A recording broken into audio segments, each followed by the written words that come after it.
आरव शर्मा एक साधारण परिवार का लड़का था। पिता मेहनत मजदूरी करते थे। घर की हालत ज्यादा अच्छी नहीं थी, लेकिन आरव पढ़ाई में अच्छा था। गांव और आसपास के लोग कहते थे, ये लड़का कुछ बड़ा करेगा। यहीं से उसके मन में सपना आता है, आईएएस बनने का। आरव शहर जाकर तैयारी शुरू करता है। दिन रात पढ़ाई करता है, लेकिन यूपीएससी में बार बार फेल हो जाता है। पहली बार, दूसरी बार, तीसरी बार। इसी बीच उसकी शादी हो जाती है सानिया से। शुरुआत में सब ठीक रहता है। सानिया उसका साथ देती है, उसे हिम्मत देती है। लेकिन धीरे धीरे कहानी बदलने वाली हो। समय के साथ हालात खराब होने लगते हैं। पैसे की तंगी, लोगों की बातें। कब तक पढ़ेगा? ये बातें सानिया तक पहुंचने लगती हैं। धीरे धीरे उसका भरोसा टूटने लगता है। झगड़े बढ़ते हैं, दूरियां बढ़ती हैं, और एक दिन सानिया घर छोड़कर चली जाती है। कुछ समय बाद दोनों का तलाक हो जाता है। आरव पूरी तरह टूट जाता है, लेकिन फिर भी उसके अंदर एक ही चीज बचती है, आईएएस बनने का सपना। कुछ महीनों बाद आरव पटना जा रहा होता है। ट्रेन में टिकट चेकिंग चल रही होती है। जैसे ही आरव टिकट देता है, सामने खड़ी टीटी को देखकर वो सन्न रह जाता है। वो उसकी एक्स वाइफ सानिया होती है। दोनों एक दूसरे को देखते हैं। अब रिश्ता नहीं होता, सिर्फ अजनबीपन होता है। सानिया पूछती है, टिकट? आरव चुपचाप दे देता है। कुछ देर बाद वो धीरे से पूछती है, कैसे हो? आरव बस कहता है, ठीक हूं। पार्ट 4, दर्द और पछतावा। थोड़ी देर बाद सानिया फिर आती है और सामने बैठ जाती है। दोनों के बीच भारी खामोशी होती है। फिर सानिया कहती है, तुम बदल गए हो।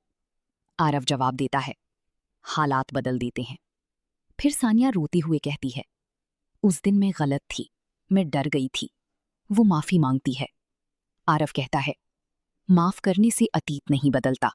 सान्या धीरे से कहती है, मैं फिर से तुम्हारे साथ रहना चाहती हूं।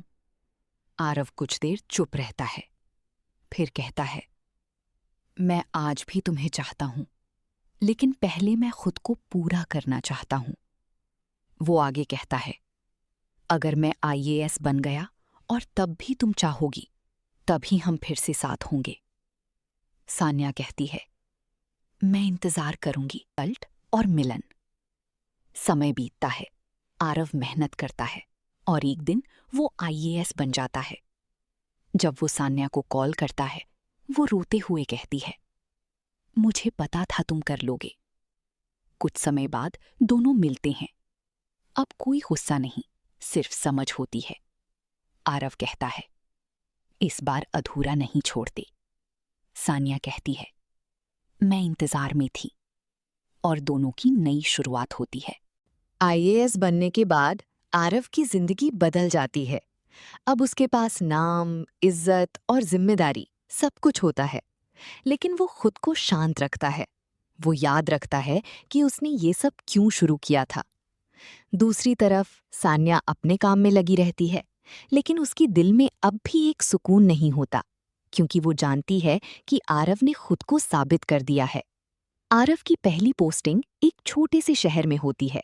वो जब ऑफिस पहुंचता है तो लोग उसे सम्मान से देखते हैं, लेकिन आरव के चेहरे पर घमंड नहीं होता, सिर्फ जिम्मेदारी होती है।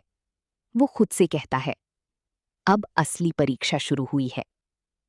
इधर सान्या दूर से उसकी खबरें सुनती हैं और हर बार उसके चेहरे पर हल्की मुस्कान आ जाती है। कुछ समय बाद एक सरकारी मीटिंग में अचानक सान्या और आरव आमने सामने आ जाते हैं। दोनों कुछ पल के लिए चुप हो जाते हैं। अब ना कोई दर्द होता है, ना कोई शिकायत, बस एक अजीब सा सम्मान और अपनापन होता है। सान्या धीरे से कहती है, तुमने कर दिखाया। आरव बस मुस्कुरा देता है। पुरानी यादें और नया भरोसा। उस मुलाकात के बाद दोनों के बीच धीरे धीरे फिर से बातचीत शुरू होती है, लेकिन इस बार रिश्ता पहले जैसा नहीं होता। अब इसमें समझ होती है, सब्र होता है। आरव कहता है, अगर उस दिन तुम चली नहीं जाती तो शायद मैं ये नहीं बन पाता। सान्या जवाब देती है, और अगर मैं नहीं जाती तो शायद मैं भी खुद को नहीं समझ पाती। आखिरी मोड़। कुछ समय बाद आरव को एक बड़ा प्रशासनिक केस मिलता है जिसमें बहुत जिम्मेदारी होती है। वो दिन रात मेहनत करता है और सफलता हासिल करता है। इसी दौरान सान्या भी समझ जाती है कि अब आरव सिर्फ उसका नहीं, पूरी समाज की जिम्मेदारी है। वो खुद से कहती है, अब उसे रोकना नहीं, उसे आगे बढ़ती देखना ही सही है। आरव और सान्या फिर मिलते हैं, लेकिन इस बार कोई रिश्ता बनाने के लिए नहीं, बल्कि एक दूसरे की जिंदगी को समझने के लिए। आरव कहता है, हम दोनों की कहानी खत्म नहीं हुई थी, बस एक ब्रेक था। सान्या हल्की मुस्कान के साथ कहती है, और उस ब्रेक ने हमें मजबूत बना दिया। आरव और सान्या फिर एक बार आमने सामने आते हैं, लेकिन इस बार कोई काम का बहाना नहीं था, कोई ड्यूटी नहीं थी, बस एक सच्ची मुलाकात थी।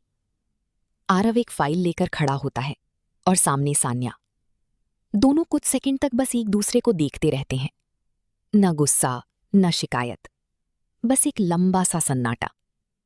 सान्या धीरे से कहती है, अब तुम बहुत आगे बढ़ चुके हो। आरव हल्की मुस्कान के साथ जवाब देता है, और तुमने मुझे वहीं तक पहुंचाया है। ये सुनकर सान्या की आंखें थोड़ी नम हो जाती हैं। वो कहती है, अगर मैं उस दिन नहीं जाती तो शायद तुम ये सब नहीं बन पाते। आरव कुछ पल चुप रहता है, फिर गहरी सांस लेकर कहता है, शायद, लेकिन उस दर्द ने मुझे खुद से मिलाया। सान्या धीरे से पूछती है, क्या अब तुम मुझे पूरी तरह माफ कर पाए हो? आरव उसकी तरफ देखता है। इस बार उसकी आंखों में कोई गुस्सा नहीं होता। वो कहता है, मैंने तुम्हें माफ बहुत पहले कर दिया था, लेकिन अब मैं खुद को भी माफ करना सीख रहा हूं। कुछ सेकंड दोनों चुप रहते हैं, बस हवा की आवाज और दिल की धड़कन सुनाई देती है। फिर सान्या हल्की मुस्कान के साथ कहती है, तुम खुश हो ना? आरव जवाब देता है, अब सीख रहा हूं खुश रहना। सान्या धीरे से पीछे हटती है, जाने लगती है, लेकिन इस बार आरव उसे रोकता नहीं, क्योंकि अब उसे समझ आ चुका था कि कुछ लोग जिंदगी में रुकने के लिए नहीं, बस आगे बढ़ने की वजह होते हैं।